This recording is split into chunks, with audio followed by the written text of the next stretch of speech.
के माध्यम से पकड़ने की कोशिश कीजिए। धारा के विरुद्ध दौड़ना, ये कौन सी धारा है? ये कैसा समय जिसको आप भौतिक और आर्थिक समय कहते हैं, जिसमें आदमी की विवशता है कि वो नितांत आत्म केंद्रित होता चला जा रहा है और उसके बाद वो सामाजिक सरोकारों पर बात करता हो, संवेदना और भावों की दुनिया में काम करने की कोशिश कर रहा हो और ये जानता है कि शब्दों के सामर्थ्य राजनीतिक सामर्थ्य से कम हो गई। बड़ा क्रांतिकारी परिवर्तन करने का कोई बड़ा औजार और बड़ा उपकरण हो सकता है तो निश्चित तौर पर वो राजनीति है। कभी कहा होगा किसी ने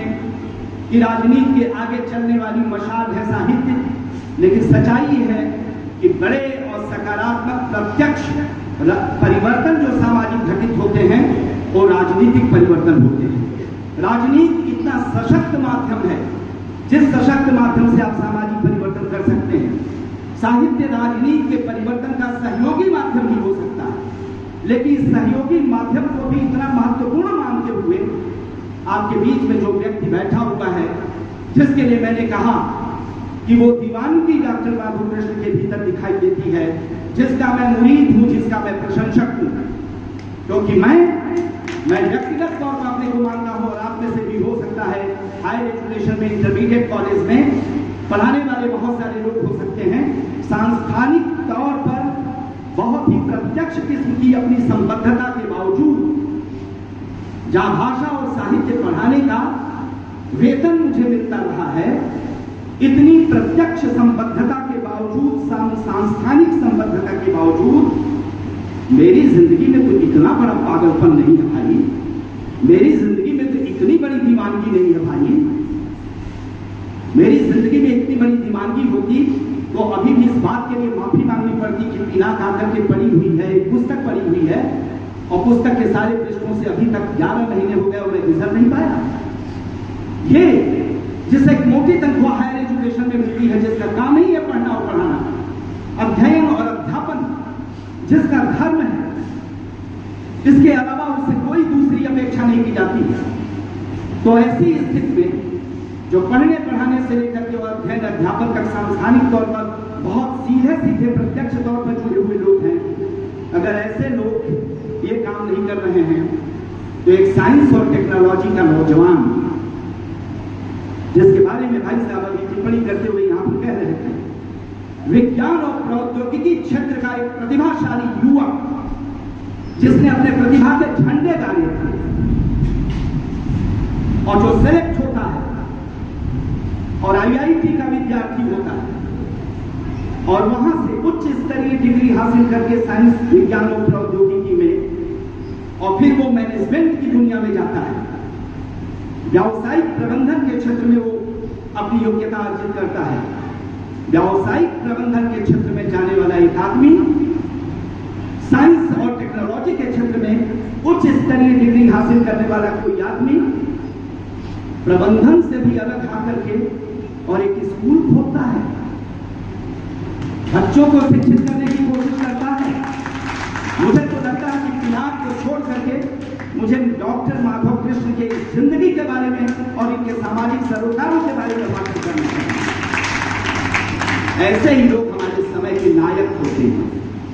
ऐसे ही लोग बुद्धिजीवियों के बीच में अगर अपने समय का नायक कोई तलाश करने की कोशिश करेंगे, जबकि बुद्धिजीवियों ने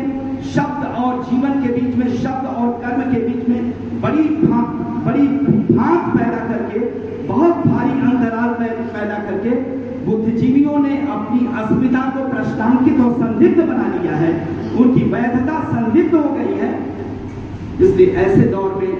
बुद्धिजीवियों की दुनिया से कोई व्यक्ति अगर आकर के अपने जीवन कर्म में, अपने सांस्कृतिक और सामाजिक कर्म में इस तरह का उदाहरण अगर प्रस्तुत करता हुआ दिखाई दे रहा हो,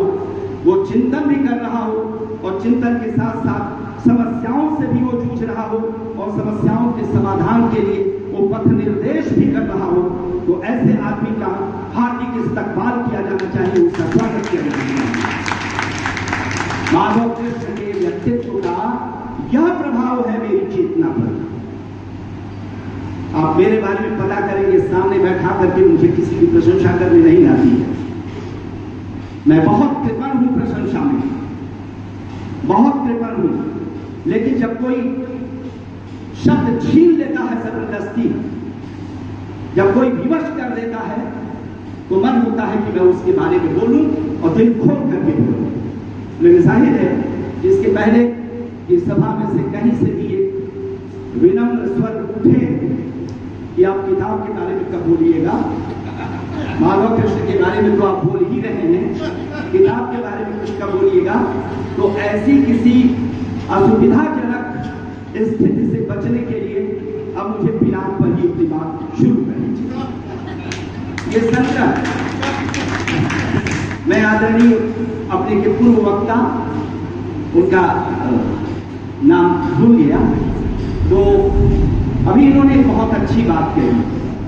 माधव कृष्ण जी के बारे में बातचीत करते हुए उन्होंने कहा कि सबसे पहले तो मेरा ध्यान, मैं भी आपको बताऊं कि सबसे पहले इस संग्रह के पिनाक शीर्षक पर ही मेरा नाम गया, मेरा ध्यान गया। और पिनाक के बारे में सोचते हुए इसका जो अर्थ बताया गया है शिव के धनुष के रूप में, और शिव के धनुष के साथ पौराणिक आख्यान जुड़ा हुआ है कि वो कहां से होता हुआ वो धनुष पहुंचा था राजा जनक के पास, और आगे की थोड़ी स्वयंवर वाली, सीता स्वयंवर वाली उस कथा से आप लोग परिचित हैं। लेकिन जो शिव का धनुष है, जो रुद्र का धनुष है, उसका जो विनाशकारी और प्रलयंकारी उसकी जो भूमिका है, उस भूमिका और उस अर्थ पर जब मेरा ध्यान जा रहा था तो मैं चौंका, और मैंने उसके भाष्य के लिए इसमें से कोई एक संकेत सूत्र तलाश करना चाहा। इस संग्रह से मैंने देखा कि इसमें क्या माधव कृष्ण जी ने, लेखक ने स्वयं कोई पिनाक के लिए कोई संकेत छोड़ा है क्या, कोई आत्म वक्तव्य में, स्वगत में या स्पष्टीकरण में कोई बात उन्होंने कही है क्या। इनके लेख शुरू हो जाते हैं, इन्होंने अपनी ओर से कोई वक्तव्य नहीं रखा है, बहुत अच्छा भी लगा। लेखक के बारे में कहा जाता है, कवि के बारे में भी कहा जाता है कि कवि के लिए भूमिका की क्या जरूरत है, उसके लिए आत्मकथ्य और स्वगत की क्या जरूरत है, उसकी रचनाएं स्वयं संवाद करेंगी, स्वयं बोलेंगी। अगर उसे समझना चाहते हैं तो उसकी रचनाओं की पाठ यात्रा से गुजरिए, उससे समझने की कोशिश की। लेकिन अचानक आदरणीय शिखा तिवारी जी की एक बहुत ही 10-12 पंक्तियों की आधे पृष्ठ की एक प्रस्तावना मुझे मिल गई।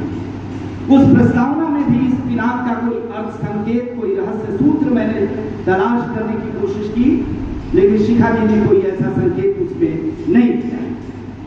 फिर मुझे अपनी कल्पनाशीलता के आधार पर एक यात्रा करनी पड़ी और सोचना पड़ा। पिनाक के एक अर्थ के इसके भाष्य और